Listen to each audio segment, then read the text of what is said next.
என்னடா black screen வச்சு ஒரு வீடியோ அப்லோட் பண்ணுறேன்னு பார்க்காதீங்க. ஆக்சுவலாக படுக்க போயிட்டேன். 12:30 ஆக போகுது டைம். சரி தூங்கிடலான் தான் போனேன். பட் என் மைண்டில் ஒரு தாட் ஓடிட்டே இருந்தது. இன்றைக்கி நான் பார்த்த பீப்புள் எல்லாம் எனக்கு ஒரு நல்லவங்களா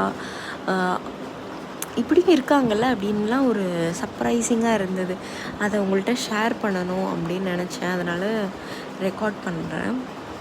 ஃபஸ்ட்டு ஒரு ஆளை பார்த்தேன். காலையில் ஒரு அக்கா இருந்தாங்க. அந்த அக்கா பூ விற்றுட்டு இருந்தாங்க. கவரில் ரோஸ் கவர்லலாம் பூ போட்டு வச்சுருப்பாங்க. சென்னை பீப்புளுக்கு இது மோஸ்ட்டாக தெரியும். அதுலேருந்து 2 பூ மட்டும் எனக்கு கொடுக்குறீங்களாக்கா? நான் ஒரு சிவனும் பிள்ளையாரும் வச்சுருக்கேன், அவங்களுக்கு வைக்கணும். எனக்கு அதை தாண்டி நீடு இல்லை, என்கிட்ட ஃப்ரிட்ஜ் இல்லை அப்படின்னு சொன்னேன். இதில் என்னடா இருக்குது, எடுத்துகிட்டு போடா அப்படின்னாங்க.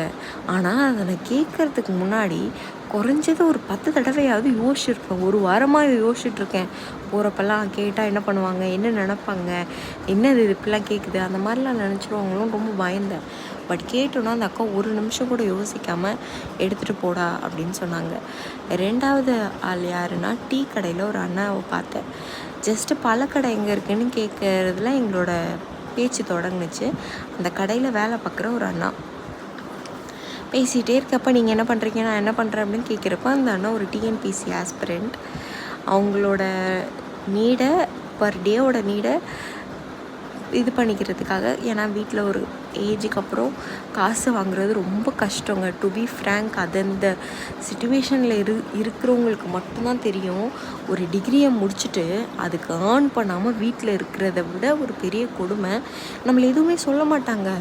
பட் ஆனால் அவங்கள்ட்ட ஒரு 10 ரூபா கை நீட்டி வாங்குறது கூட எவ்வளோ பெரிய விஷயன்றத நான் ஒரு 1 இயராக ஃபேஸ் பண்ணிகிட்ருக்கேன். அந்த அண்ணா ஒரு 3 இயர்ஸாக ஃபேஸ் பண்ணிகிட்ருக்கேன். அதை என்னால் டாலரேட் பண்ண முடியாமல் நான் வந்து இதை பார்க்குறேன் அப்படின்னு ஒரு 10 மினிட்ஸ் கான்வர்சேஷனில் இவ்வளோதும் ஒருத்தவங்களை பற்றி தெரிஞ்சுக்க முடியுமா, சொல்ல முடியுமா அப்படின்னு நினைக்கும் போது, அந்த அண்ணா நினச்சிருந்தா இதெல்லாம் ஏன் நான் அவள்கிட்ட சொல்லணும் அப்படின்னு ஒரு செகண்ட் யோசிச்சுருந்துருக்கலாம்.